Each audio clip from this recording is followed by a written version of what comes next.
ఈ విషయానికి వస్తే ఊళ్ళో జరిగింది కదా, మరి దాని గురించి కూడా వీళ్ళందరూ పట్టించుకోవట్లేదు ఎందుకు? అందరు పట్టించుకోవాలి. నాగబాబు గాని ఇప్పుడు అందరు దాని గురించి పట్టించుకొని అలా వేసినోని బయటికి తీసుకురావాలి. ఆ పోలీస్ ఆఫీసరే గాని, రేవంత్ రెడ్డి గాని, ప్రతి ఒక్క ఎమ్మెల్యేలు ఎంపీలు, నేను అది మన ఈయన పేరేంది నవీన్ యాదవ్, ఆయనతో కూడా మాట్లాడతా. అంటే వీళ్ళందరూ ఆ సర్లే వీళ్ళందరూ ఒక 10 రోజులు మాట్లాడతారు, ఆ పౌరుషం అన్ని చూపిస్తుంటారు, తర్వాత సప్పడిపోతారు వాళ్ళే అని చెప్పేసి కేర్లెస్ గా ఉంది గవర్నమెంట్ కి. అవు కదా మరి, కేర్లీసే కదా. ఆ సీతాదేవిని అంటే లొట్టి మీద కాకులాగా వాళ్ళు మొత్తుకురు పోయినరు. ఇక ఇది కూడా అంతే, 4 రోజులు మొత్తుకుంటారు అయిపోతారు. అనివేశం కానీ తీసుకొచ్చిండ్రా ఇంతగానో అందరూ ఆమె పోయి కేసు పెట్టింది.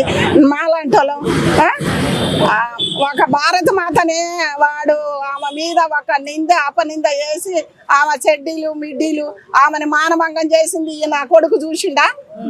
మరి ఎందుకు మాట్లాడదాలే? ఇప్పుడు రేవంత్ రెడ్డి ఎందుకు మన ఉగాది వెళ్ళాక శ్రీరామనవమి వస్తాడుగా, పట్టు వస్త్రాలు తీసుకుపోయి బ్రాహ్మణులతో ఆడ కూర్చొని పీటల మీద కూర్చొని మంత్రాలు ఇచ్చి ఆమె కట్టించి వస్తాడు.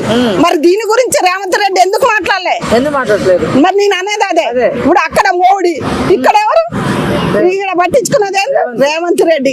నిజంగా రేవంత్ రెడ్డికి పౌరుషం ఉంటే తీసుకుపోయి అనివేసిన కానీ ఈ బాత్రూమ్ లో కూర్చుండి చూసినవా, వాళ్ళిద్దరిని పట్టి బంధించండి. ఇంకొకటి మళ్ళీ ఆ నోట అనకుంటా, ఇంకొకటి ఆ బాత్రూమ్ అందులో కూర్చోకుంటా, ఏ గుళ్ళనైనా కూర్చోకుంటా. ఇందులో జోలికి వస్తే ఇందులో దెబ్బేందో చూడాలి. చాలా వరకు కూడా తెలంగాణలోనే ఇలాంటి సంఘటనలు ఎక్కువ జరుగుతూ ఉంటాయి. మరి తెలంగాణలో ఎందుకు జరుగుతుంది అంటే, మన తెలంగాణ వాళ్ళు ఎక్కడో గమ్మున ఉన్నారు కదా, చాతగాన వాళ్ళు అనుకుంటారు. కానీ తెలంగాణ దెబ్బేందో వాడికి తెలియదు. ఎప్పుడు చూపిస్తారు మరి తెలంగాణ? చూపిస్తాడు. మా రేవంత్ రెడ్డి వచ్చింది ఎందుకు అనుకుంటున్నావు నువ్వు? చూపిస్తాడు. మా రేవంత్ రెడ్డి ఉన్నాడు, మంచి మంచి పనులు చేస్తాడు, వాళ్ళని బంధిస్తాడు. ఎండాకాలం నేను అంటానుగా అనివేసిన కానీ అల్లా దేవత గుళ్ళ బాత్రూమ్ పోయిన చూడు, వాళ్ళిద్దరిని రేవంత్ రెడ్డి మైండ్లో పెట్టి ఆయన చేతులే కదా.